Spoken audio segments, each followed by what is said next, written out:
Hello बच्चों, let's read the question. The question is, what is meant by the communicable diseases? Name any two communicable diseases. B में है, what are the various ways in which communicable diseases can occur and spread? तो आइए देखते हैं हम इसका की concept. तो अगर हम बात करें इसके की कंसेप्ट की, तो इसका की कंसेप्ट हो जाएगा communicable diseases. So, if we talk about communicable diseases, so communicable diseases are those diseases that can be spread from one person to another,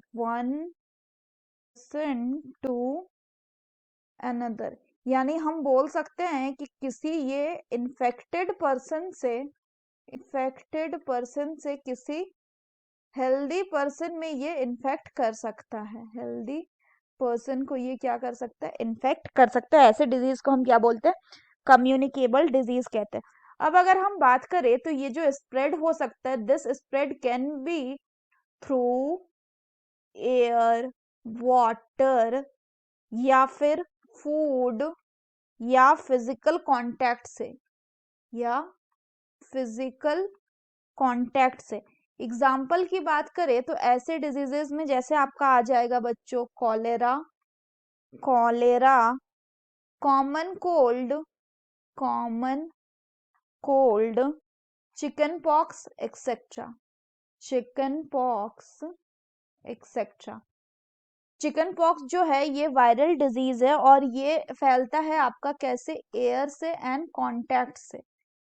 and contact से. सिमिलरली कॉमन कोल्ड की बात करें तो ये किससे फैलता है? ये आपके फैलता है एयर से. यानी एयर में जब आप छींक रहे होते हो तो आपके छींक के कुछ ड्रॉप्स जो है वो एयर में सर्कुलेट करते हैं, फिर जब कोई हेल्दी पर्सन उसी को ब्रीथ करता है तो this is how it is spread. Cholera की बात करें तो ये आपका बैक्टीरियल डिजीज है और this can be spread by contaminated food and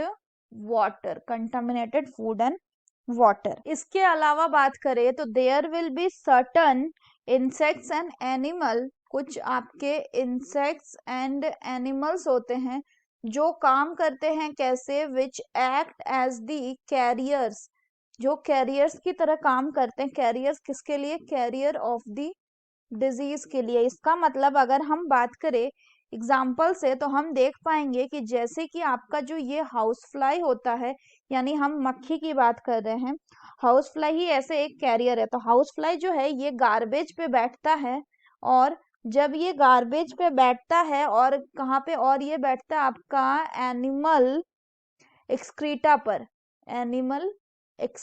पर. और जब ये उसमें बैठता है तब आपका जो पैथोजन है, इनमें प्रेजेंट पैथोजन, वो इसके बॉडी में क्या कर जाता है? स्टिक कर जाता है. और स्टिक कर गया. अब इसके बाद क्या हुआ? सिमिलरली जब यही आपका फ्लाइज जो है they will when they sit on the uncovered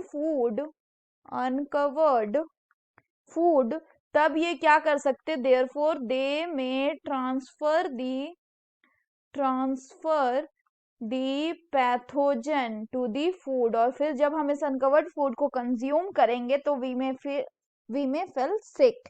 तो इसीलिए कहा जाता है कि फूड को ढक के रखा जाए या अनकवर्ड फूड को कंज्यूम नहीं करना चाहिए. So that's all for the question बच्चों. Hope you understood it well. Best of luck.